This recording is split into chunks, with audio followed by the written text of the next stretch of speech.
Billy from Perma Pastures Farm. Here we are in the chicken tractor on steroids. Now, I know there's a lot of people that are new here at this point, so you want to go back and we got playlists of all that stuff, exactly of what a chicken tractor on steroids is. Now, just a quick recap, we went from a meat producing system within this system to exclusively an egg laying system, you know, as far as the chicken tractor on steroids goes. Now, we've come all the way down this hill. If we keep going, you can see the old tractor down there. We still got to move it. Probably going to happen today. We got to move that, get it somewhere else. But the point being is that we've had options as far as where to go with this thing. And that's really what this video is about today. So do we keep trucking, or what do you do in weird terrain with this sort of thing? Okay? So that's what we're going to discuss. And that has more to do with basically making a 90-degree turn with this thing. It's been, I know you have a weird sense of scale watching it from that perspective, but it's basically been coming along downside the driveway, alongside the food forest and the orchard, okay?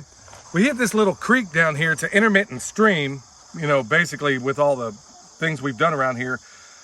Anyway, it's improved, but we can either continue to go across it, which is not such a swell idea with chickens, or we can turn back around and go up the other way, paralleling the way we just came. So what you see here, we got a pile here, pile there, compost pile down there. They all need to be restacked up, and we'll do that.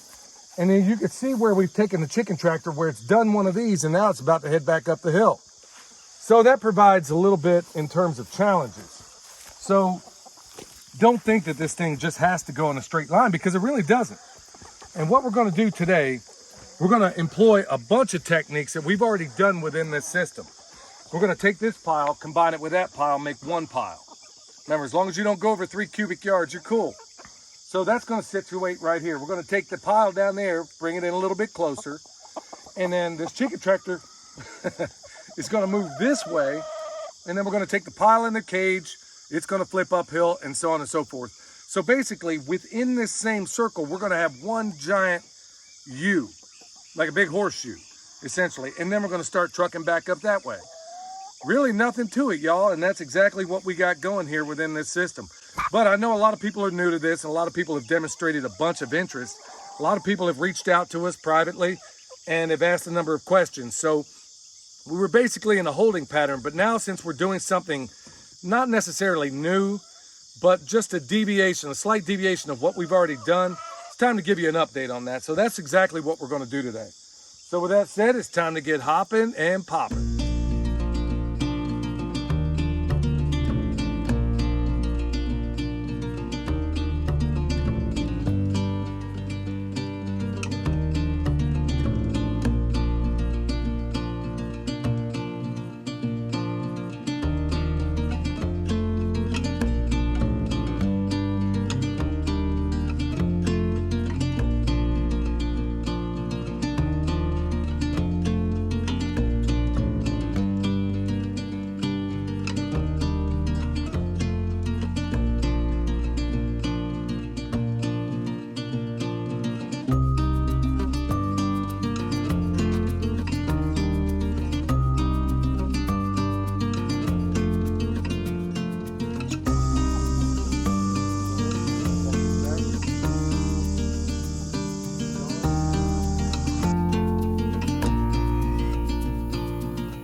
Here's what I want to get at right now, folks. We've talked about that invasive, what people call invasive Chinese silvergrass all over this place.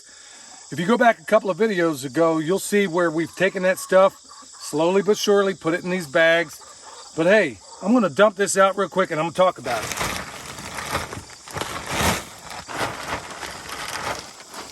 Okay, so what we have in here, when Justin from Metcalf Mills did all that work up there in terms of earthworks, it was kind of cool because he had those little pinchers on the front. He grabbed all that silvergrass and all the other rubbish and he put it in a pile. Well, folks, just remember, we don't waste anything in permaculture. The only limitations is what you impose on yourself. So here we got a lot of this. We got this multi-floor rose. We got silvergrass. We got some soil that's up in here. It's no big deal. It's really no big deal at all.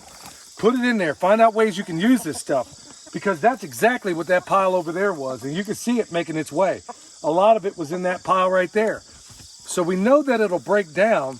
It's just you got to be a little bit patient. Now, this is a 30-day process for anybody. We've showed you before how to do an 18-day Berkeley method compost. Well, this is a 30-day and pretty much invented by the genius Jeff Lawton. And that's what we're doing here. We just adapted it a little bit, but you know, it works. So like I said, go check out Two Old Crows Homestead. Watch another version of this. It just warms my heart to know that other people out there are giving this stuff a shot and making it work in their own way, but following essentially some of the key principles. So I'm going to dump the rest of this silvergrass in here along with that right on cue, along with the multi-floor rose and all these other things that many people would think they couldn't do anything with. Now, largely that is carbon. Just about everything you see in there is carbon. These guys are going to provide that nitrogen, their food, their leftover food scraps, even...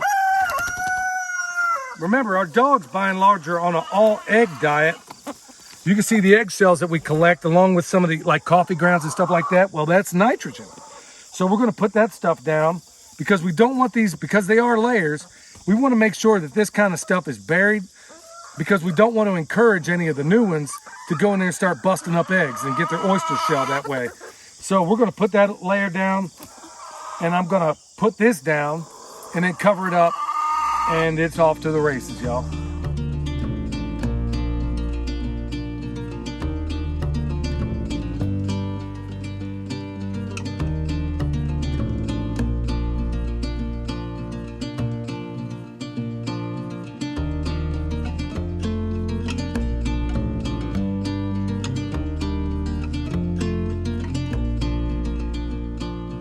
All right, y'all, that's a wrap.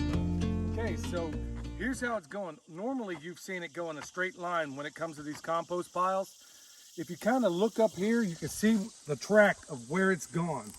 It's basically come all the way down, and we would, honestly, we got so much on the plate right now, would have preferred to get this compost out where it belongs, and we're going to. Sitting in a pile is not the best place for it, but you can see it come all the way down, makes a transition, and then you can see it over here. Hang on, let me throw this comfrey in here for these guys. It makes a transition, and here we are. And for those of y'all that are new to this, this is how it's going to go. Every day, we're going to come out here. Now, we basically have a layer of carbon down, which is, by the way, that Delaware's in there tripping, y'all. Anyway, we have a layer of carbon that went down first. These guys are going to come out here. Right now, they're eating this comfrey, you know, pecking on it a little bit. Before today's done, believe me, every bit of it will be gone. Everything loves it. So they'll poop on it. What they didn't get of their food, it'll go in there. That's all nitrogen. We're going to come back at the end of the day. We'll lay down some more carbon. And we're going to lay down, it'll keep this process going till the end of the week.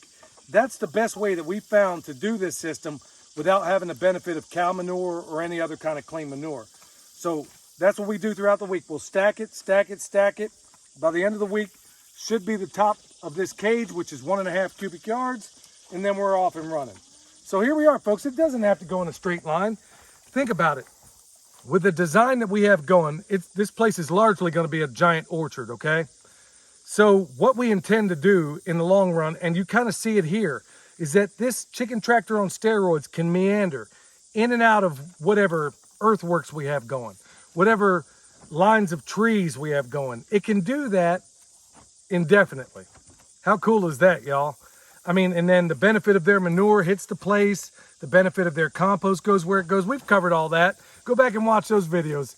It is a magnificent system. So folks, think about it. In this time where things cost more, where it's more expensive to feed your birds, where it's more expensive to buy eggs or whatever the case may be, this is your solution to that sort of thing. Now, it does require more out of you. It does require more elbow grease.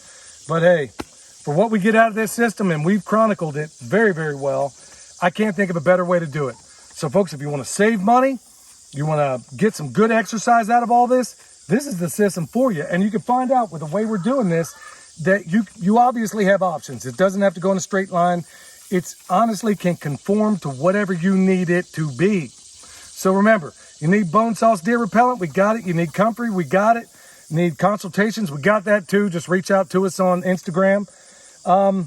If you got any questions, leave them down below. So folks, here's your update, the latest on this chicken tractor on steroids. Till next time, this is Billy, the Permaculture Pimp Daddy, where PIMP stands for Permaculture is my passion. Right here's the reasons why. We'll see y'all next time.